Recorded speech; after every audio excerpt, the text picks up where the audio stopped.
of, pun intended, 2 clips of Pusha T in 2 separate interviews talking about Travis Scott.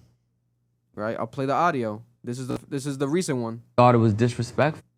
I just thought it was disrespectful. I'm like, man, you know, we don't even want you here, to be honest. Like, we're not here to hobnob with any rap. So Pusha T is pissed off at Travis Scott because there's moments that he feels like he's been disloyal and backhanded. Here he's breaking down one specifically when he was recording in the LV Louis Vuitton studio, I think in Paris, with Pharrell. It was him and his brother Malice. They were doing Clips music, and I guess it was last year because they've been working on this album for like 2 years. And it was last year before Utopia came out, and Travis Scott came into the studio, and he didn't know he was coming, and he came to play Utopia, and he didn't like that because he was like, yo, we're doing this. Like, you want to show Pharrell this? Like, okay. Whatever, so that's what he's talking about, that moment in the studio right here. Then he says this. I just thought it was disrespectful. I'm like, man, you know, we don't even want you here, to be honest. Like, we're not here to... We don't even want you here, to be honest. Like, we're not here to hobnob. Who the fuck says hobnob? Hobnob. Who the fuck says hobnob? Someone that's pissed the fuck off. And also someone that's also eloquent. Very eloquent. Like a Pusha T. Yeah, he's eloquent. He's like, we're not here to hobnob. Bro, crazy. I just thought it was disrespectful. I'm like, man, you know, we don't even want you here, to be honest. Like, we're not here to hobnob with any rappers. And I personally don't like rappers who don't rap. Right. Like, I don't want to hear that. Like, I don't want it. Malice laughing in the background. You know, to come and interrupt the session, to do something backhanded and backbiting, and not for nothing, like, man, I didn't have to put my arm around you before. You know what I'm saying? But, you know, to go along with the title, so be it. He does this numerous times. You know what I'm saying? He'll do it with his mentor. Right. Ye. You know what I'm saying? He was even instrumental in the whole beef. Now, to like that verse. Right. You know what I'm saying? Egging that on. I don't want nobody who don't rap to egg nothing on. You don't rap. Stay out of rappers' business. You specifically, stay out of rappers' business. Right. He's saying a lot. He's saying a lot. So here's my thing. I agree with him. Because, Vic, you know what was crazy for me? Was when Sicko Mode dropped and he's dissing Ye. Spin the block. Made a left. The verse about Drake, and Drake's talking about Kim Kardashian. Yes. Also, basically trying to kill, or not, what was it? Spin the block. Made a left. Talking about, like, he might not kill Kanye, but the Sicko Mode verse by Drake was like... It was a threat. It was like a threat, like something that he might have already done. Like, I drove around the neighborhood and, like, spin the block, hit the lights, nothing nice. Niggas think it's sweet. Yeah. It's on sight. Like, he's trying to maybe shoot Kanye or, like, yeah, Jesus Christ, checks over stripes. And then That's what we like. And then there's Good a ass whole verse. thing. A good ass verse. No, it was a great verse. And this is where I'm gonna lead to this question. Because then there was Meltdown. Meltdown, you're on a song dissing not only Pharrell, who you work with, you respect. I'm assuming you went to LV not just to hear Clip's opinion. You went there for Pharrell. Pharrell, really? You went there because you respect Pharrell as a producer. And Pharrell has always been that person since we saw him in the fucking Kanye West documentary, listening to the first album. Like, this is what Pharrell does. He listens to music. He gives advice. So you got beats on that album that are his. You got beats that are Kanye's from an old session y'all did for Yeezus on this shit. And you still let Drake diss both of them. Because Drake dissed both of them. No one talks about this. It wasn't just Pharrell.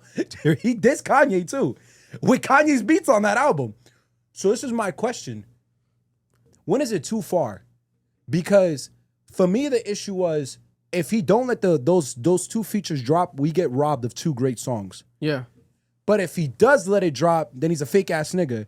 So is there a way to allow this to drop? Like, did he have to, like, should he have, like, hit up Pharrell and Kanye and be like, yo, this nigga's talking greasy about you? Because my thing is Kanye can respond because he's a rapper. Pharrell can't. I think in this situation, Clips is like Pharrell's anger speaker, the shit that Obama did. Yeah, like, they're speaking for him. I think a lot of this is Pharrell's opinions on us and what's going on.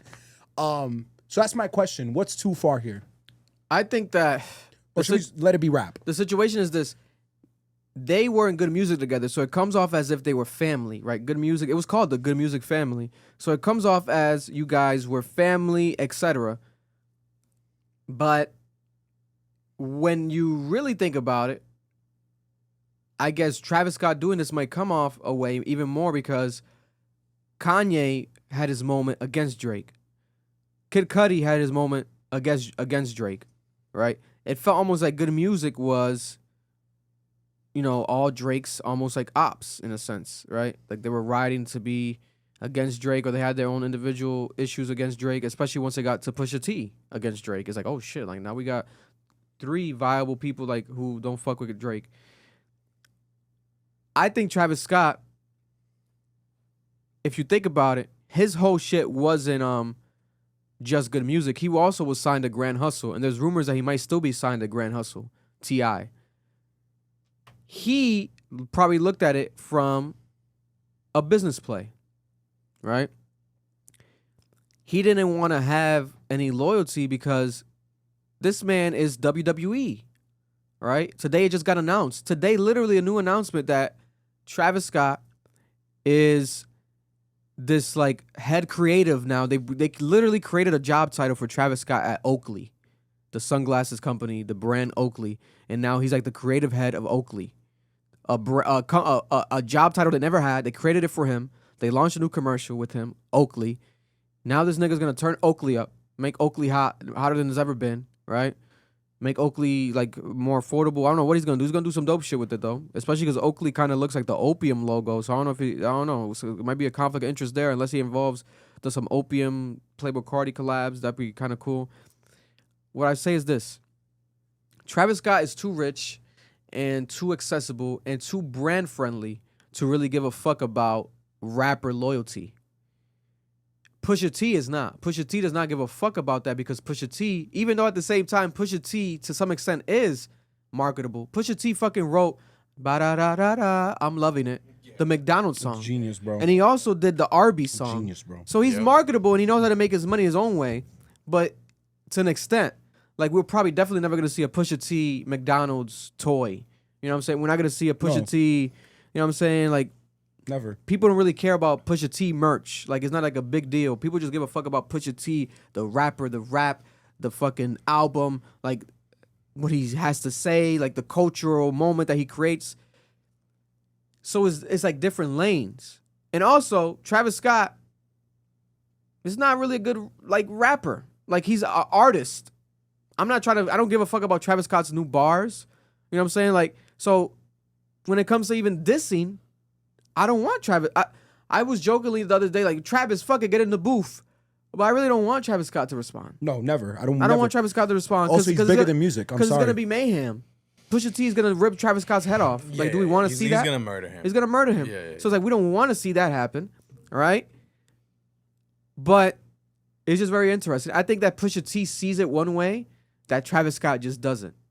And Travis Scott might have been naive to this shit the whole time. Whereas, like, bro, you're coming off disloyal. But Travis Scott's like, yo, I'm just a businessman. I want to be neutral. Mm-hmm. I want to have a song with Kanye. I want to have a song with Drake. I want to have a song with Pusha T, etc. You know what I'm saying? I'm hearing there might have been rumors that Pusha T and Travis Scott had some music done recently together that might not be seen the earth for day, might not see the light of earth, might not come out again, might not come out. You know, it might have been on the Clips album, I don't know, or it might have been on the Travis Scott next album, right? And on top of that, their camps are cool, right? Chase B, who's Travis Scott's DJ, he's DJ'd a bunch of Pusha T events. Like, there's mutual friends behind the scenes. So I predict that this came to shock to Travis Scott. I'm telling you right now. I swear, I feel like Travis Scott got hit left field, did not expect this shit to be that much of an issue to Pusha T. I don't think it was an issue for Pusha T. I think it was an issue for Pharrell. I'm a firm believer. You think Pharrell got fucked up about this, and now Pusha T speaking on it. Pusha T speaking up for he inherited the beef. And you want to know why I know this might be it? Because this is how the baby beef started.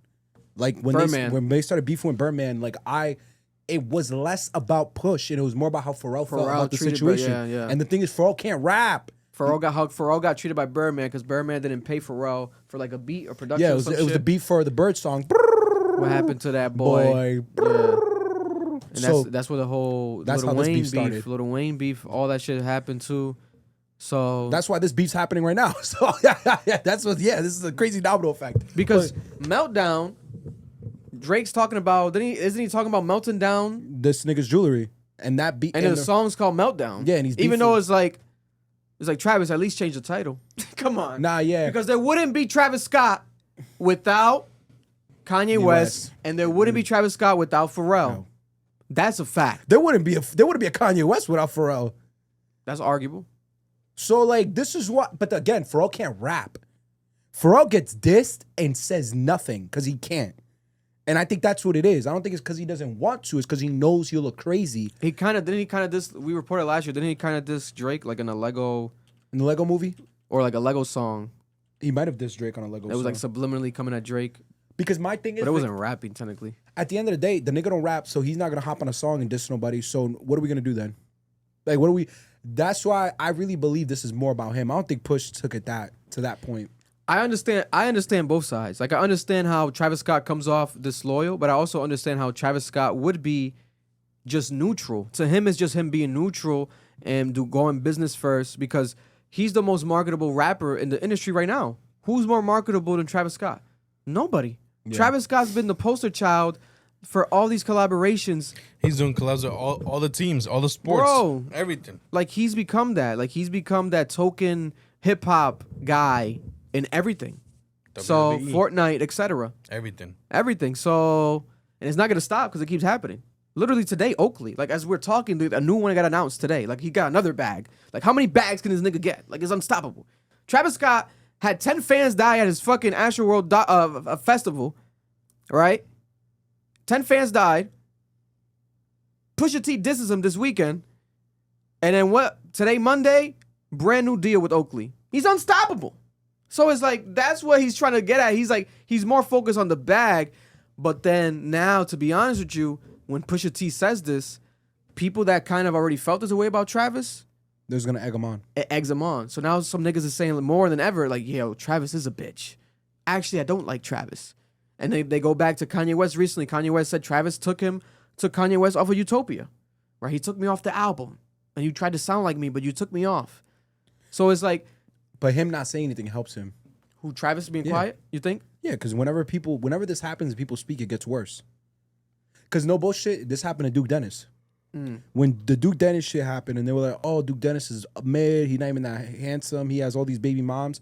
What fucked him up is that he spoke. Yeah. He went on live and he's like, went on stream and he's like, oh, it's none of y'all business what I do with my family. Nigga, shut the fuck up, because then his BM start responding. If he had just stayed quiet, staying quiet is a beautiful thing because y'all forget. People don't remember shit. My thing is this, because they're saying this in the chat.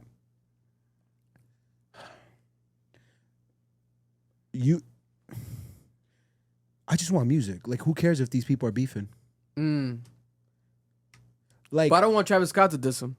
I Listen, don't want Travis Scott If to it diss happens, him. it happens. Don't get me wrong. It's gonna be entertaining, but I don't really want that to happen. Don't expect high caliber shit.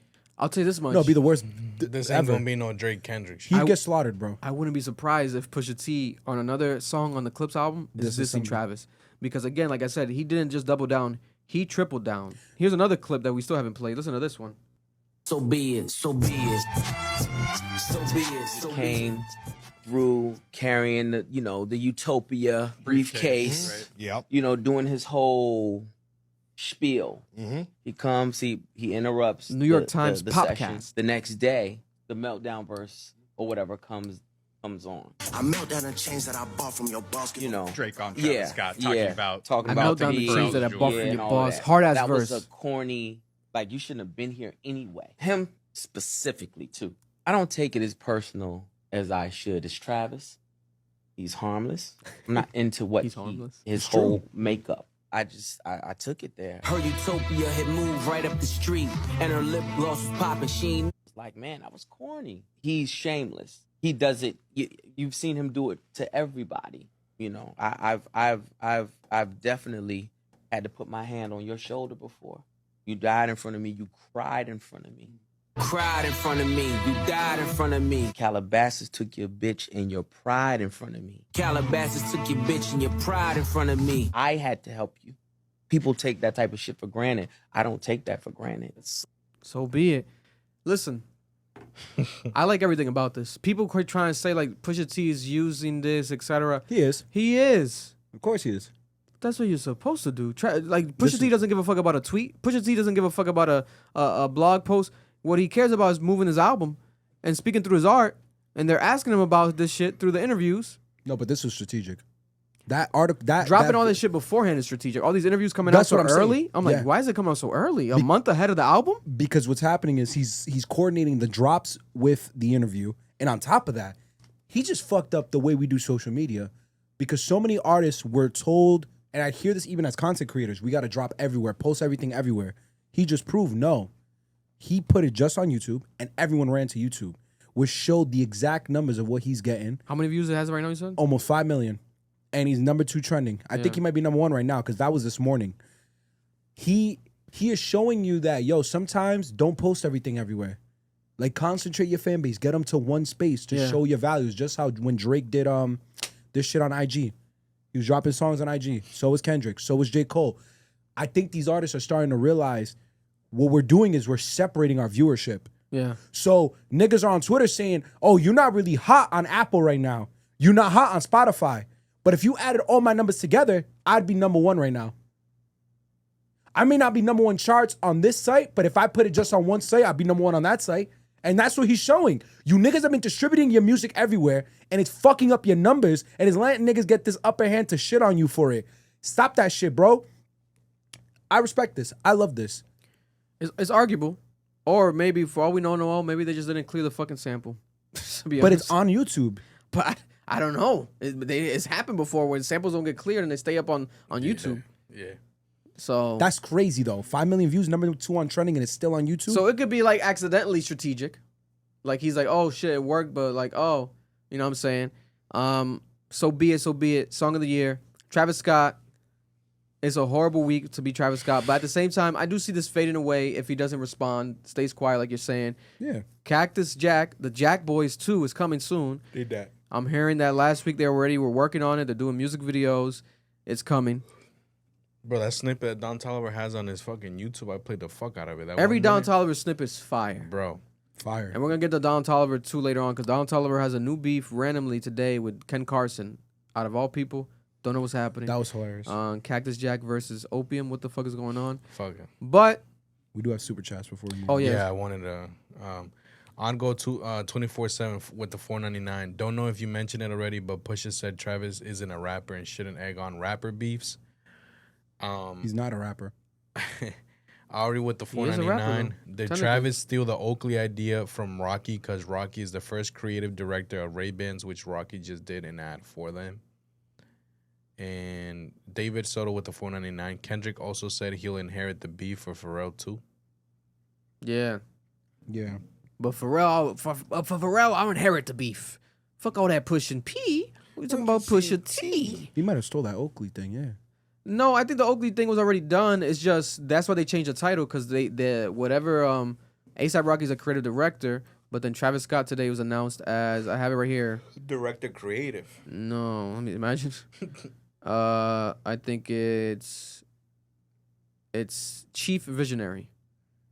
So I think they did that maybe that on purpose, like hey, that way people don't compare them because A$AP Rocky and Travis Scott do have a beef that's been happening for years, might never go away. So the comparison is there. I'll tell you this much: Ray-Bans are fire. I do like the Ray-Bans that A$AP Rocky's been doing.